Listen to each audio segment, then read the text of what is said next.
I'm Linda Peters, 25440 Northwest Dairy Creek Road, and this is the first time I've spoken up in a hearing room from either side of the table in a very long time. I'm here today to share some thoughts with you and some concerns that grow out of my many years of advocacy and policy making, as some of you know, plus the last 10 years of kind of pondering and playing hermit up in Mountaindale, between Mountaindale and Snooseville. So what follows comes from the head and the heart, and it's all mine. No one drafted this testimony for me. It's axiomatic that when you're organizing an advisory group to build consensus or resolve conflict around some complicated community issue, the composition of the group must fairly reflect, proportionally reflect, the interest groups who have a stake in the outcome. As far as I can tell, Metro was trying to implement this principle in designing a process to more effectively involve counties and cities in recommending new urban reserves. In Washington County, however, the principle seems to have gotten lost. The county employed a process similar to those used to advise on urban transportation priorities and urban stream protections.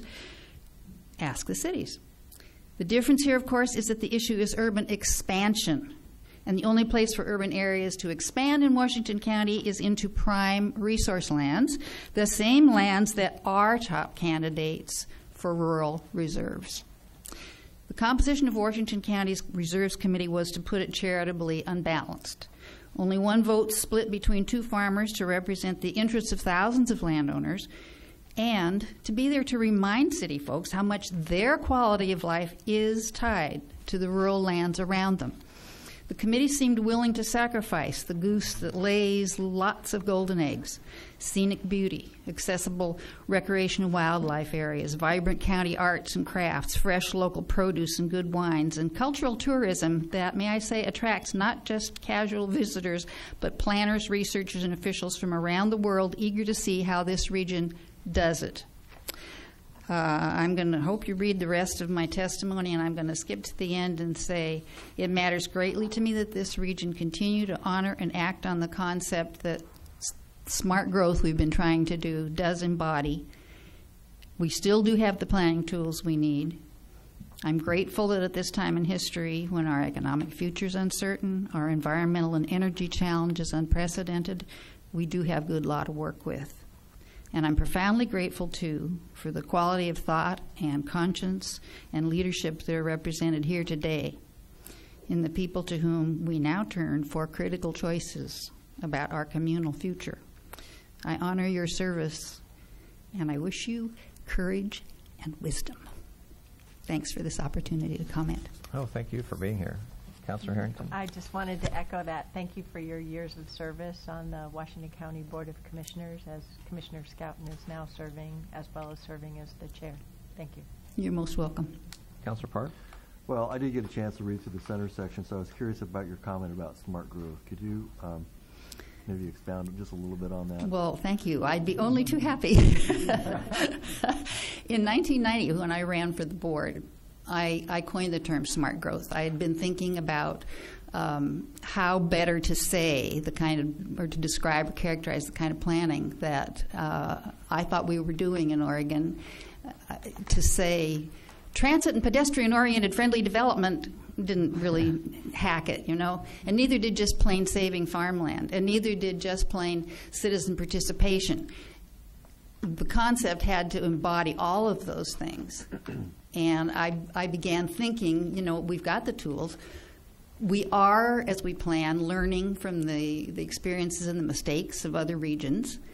We're not just following habit patterns. We're not just yielding to political pressures. We're planning smart. Smart growth. And I used that in my campaign, and then once in office I used it in lots of conferences, presentations, committee meetings, and so on, and the term took off. It became a term of art. There's a coalition or a big conference now on smart growth. So I'm happy to have contributed the phrase. I'm glad it's still in use, and I really, really hope that the ideas that are behind that little phrase continue to guide what Washington County does, what the Metro Council does, and the way we go about trying to redesign our future. Because we do have challenges ahead of us that weren't there in 1990 and that put constraints on us that I think require our very best thinking and design in order to respond to.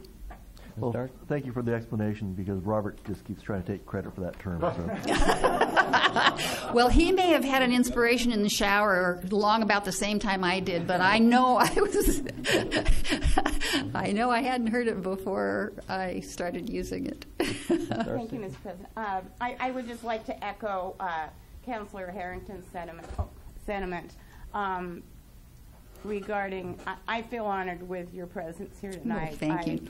As a Washington County citizen, yeah, I did believe you were a bit of a hermit. I hadn't seen or heard from you in so long. I'm just delighted to see you tonight. Well, thank you very much. I think it's been good for me to take the time off, but I'm happy to be back at it in something as important as this.